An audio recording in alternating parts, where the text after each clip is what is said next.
மாவட்ட தலைவர் கணபதி ராமன் அவர்கள் அவருக்கு நல்லா லைன் கொடுத்தாரு. அவர் பார்த்தா காலையில் தெரியும் ஹாஸ்பிட்டலில் ஒரு ட்ரீட்மெண்ட்டில் இருக்காங்க. இருந்தாலும் அவருடைய பணியை விட்டு கொடுத்துடாமல் மைண்டில் இருக்கிறதெல்லாம் அனுப்பிச்சி விட்ருக்காரு. பாராட்டப்பட வேண்டிய செயல். அடுத்து இந்த தள்ளாத வயசுலையும் இதை எப்படியாவது நம்ம அமைச்ச சங்கத்தை கட்டுக்கோப்பாக கொண்டு போகணும் அப்படிங்கிற வகையில் யார் உதவி செய்கிறாங்களோ இல்லையோ தனி ஒரு மனுஷனாக போராடி இந்த கூட்டத்தை ஏற்பாடு பண்ணியிருக்காரு.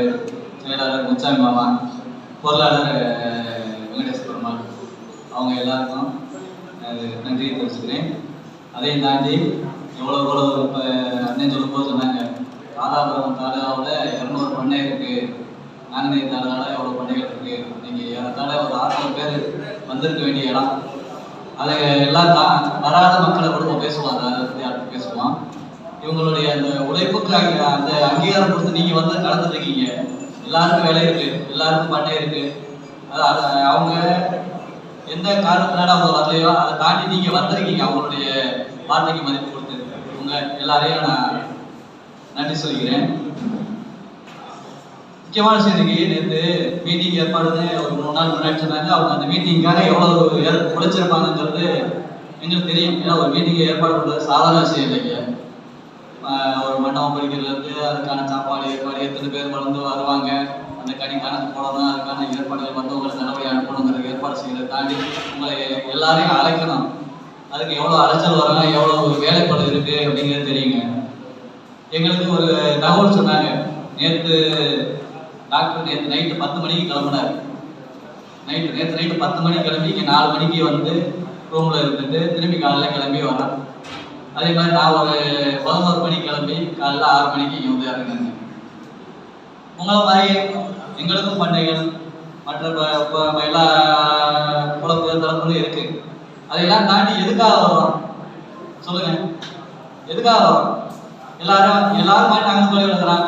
ஏதோ மாநில தலைவர், மாநில செயலாளர் 2 ரூபாய் எதுவும் சேர்த்து கொடுக்குறாங்களா? கிடையாது. எதுக்காக வரோம்? சரி, மாவட்டத்தில் இந்த பேர் உலகி போட்ட கூட்டத்துக்காக ஏற்பாடு பண்றாங்க. அவங்களுக்கு ஏதோ 5 பேட்ச் 7 பேட்ச் கொடுக்குறாங்களா? கிடையாது. இப்போ இதெல்லாம் தாண்டி எதுக்காக இதை நாங்கள் எங்களுடைய மெனக்கடலை பண்றோம்னா, ஒரு விஷயம், ஒரு பொறுப்பை எடுத்துக்கிட்டோம். அந்த பொறுப்புக்கு நேர்மையா இருக்கும். பதவின்னு சொல்லலை, ஒரு பொறுப்பு. நீங்க ஒரு பொறுப்பை அவருக்கு கொடுத்துருக்கீங்க. முச்சாமி மாமாவுக்கு, கணவர் அண்ணனுக்கு எல்லாரும் கொடுத்துருக்கீங்க. அந்த பொறுப்புக்கு நேர்மையா செயல்படணும். அதே மாதிரி அவங்க ஒரு பொறுப்பை எங்களுக்கு கொடுத்துருக்காங்க. அதுக்காகத்தான் இந்த நேரம் பணம் செலவு பண்ணி, நேரம் செலவு பண்ணி, உடல் உழைப்பு செலவு பண்ணி இங்கே வர்றோம்.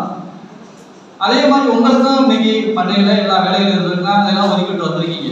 ஆனா வராத பண்ணையாளர்களை கொண்டு வர்றதுக்கு என்ன செய்யணும்? அதை கொஞ்சம் யோசிங்க நீங்க. ஏன்னா நீங்க ஒரு 500 பேர் 400 பேர் வந்திருந்தா அவர் ரொம்ப சந்தோஷப்பட்டுருவாரு. அந்த கஷ்டம்லாம் மறந்து போயிருங்க. அவர் இவ்வளவு கஷ்டப்பட்ட விஷயம் மறந்து போயிடும். 2வது ஒரு விஷயம் என்னன்னா, இன்னைக்கு கூட்டத்தை காமிச்சுதான் எதையும் கேட்க முடியுது. கம்பெனியில ஒரு சின்ன விஷயம், அடிக்கடி எல்லா மாவட்டங்கள்ல இருந்து பிரச்சனை வருது, நம்ம போய் பேசுறோம். டாக்டர் பொறுத்தவரைக்கும் என்னன்னா, கவர்மெண்ட் சைட்ல உள்ள வேலைகளை பூரா டாக்டர் பார்த்துட்டு இருக்காரு. பார்ட்னர்ஸ்ல இருந்து கம்பெனியில உள்ள பிரச்சனைகளை வரும்போது நான் பார்த்துக்கிட்டு இருக்கோம். இப்படி வரும்போது ஒரு 5 பேர் போய் கேட்கிற ஒரு கம்பெனியில கேட்கும்போது, என்னங்க நீங்க 4 பேர் 5 பேர் வந்து கேட்குறீங்க, 200 பேர் பண்ணையில எங்க கம்பெனியில கோழி வளர்க்குறாங்க, யாரும் கேட்கறது இல்லை அப்படின்னு கம்பெனியில சொல்றாங்க. அப்ப இதை கேட்காதது யாரும் தப்பு சொல்லுங்க? சங்கமாவே போனாலுமே நீங்க எல்லாரும் சேர்ந்து வரணும்னு தான் எதிர்பார்க்குறாங்க. ஒரு 50 பேர் 5 பேர் போற இடத்துல ஒரு 50 பேர் போய் உதாரணம் ஒரு 2 கம்பெனில இன்சென்டிவ் கொடுக்கலைங்க. நமக்கு இன்சென்டிவ் தரேன் 2 வருஷம் முன்னாடி சொன்னாங்க. குறைந்தபட்ச வளர்ப்பு தொகையை நம்ம கொண்டு வந்துட்டா அது பிக்ஸ் ஆயிடுச்சு, நடைமுறைக்கு வந்துருச்சு. 2019 2021 வாங்கிட்டு இருக்கோம். அந்த 2வது பேச்சுவார்த்தையில எங்களுக்கு மினிமம் கூட்ட முடியாது, வளர்ப்பு தொகையில ஊக்கத்தொகை தர்றோம் அப்படின்னு சொன்னாங்க. அந்த ஊக்கத்தொகையில சில கம்பெனிகள் தரல. அதை பண்ணையாளர் கூட்டமா போய் எங்கன்னா கேட்டோமா? நீங்க போய் இங்க போய் அவர் முச்சாமி மாமாவோ தலைவரோ போய் கேட்டா என்ன சொல்லுவாங்க? ஏங்க எங்ககிட்ட வளர்க்குற பண்ணக்காரங்களே வரல, நீங்க வந்து கேட்குறீங்க, அவங்க வந்து கேட்டுடுங்க அப்படிங்கிறாங்க. அப்ப இது யாருடைய குறைன்னு சொல்றது? அழுதப்பட்டதாங்க பால் பிடிக்கணும். தொட்டில போட்டு அது பாட்டு தூங்கிட்டு இருந்தா குழந்தை நல்லா பசியிலே நினைச்சுட்டு தாய் இருக்கும். தாயே அப்படி இருக்கும்போது இவங்களுக்கு அப்படி கிடையாது, அவங்களுக்கு லாபம் மட்டுமே கம்பெனி இருக்கு. அப்ப அவங்கள பொறுத்த வரைக்கும் என்ன, சரி பணக்காரங்க செழிப்பா இருக்காங்க, ஒண்ணு விருப்பம் இல்லை அவங்களுக்கு, அதனால நம்ம பாட்டுக்கு இருப்போம். 10 வருஷமா ஏதாவது கூடி கொடுத்தாங்களா வளர்ப்பு துறையில? என்னைக்கு கூடி கொடுத்தாங்க?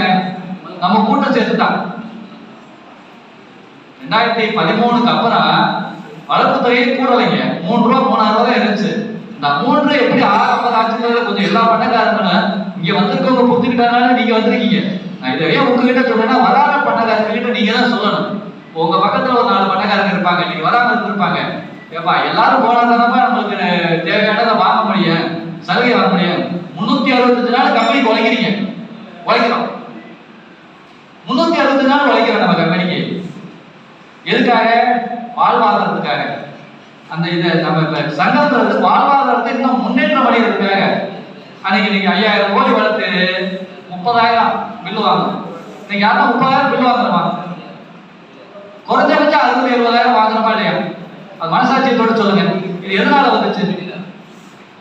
சங்கம்னு உருவானதுனால வந்துச்சா இல்லையா? சொல்லுங்க.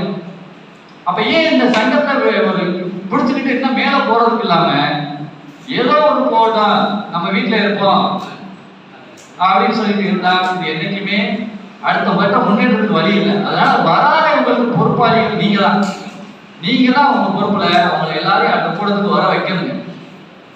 வராதவங்க நம்ம சொல்ல முடியாது இல்லையா? அதனால வந்தவங்களாக உங்கள்கிட்ட சொல்றோம்.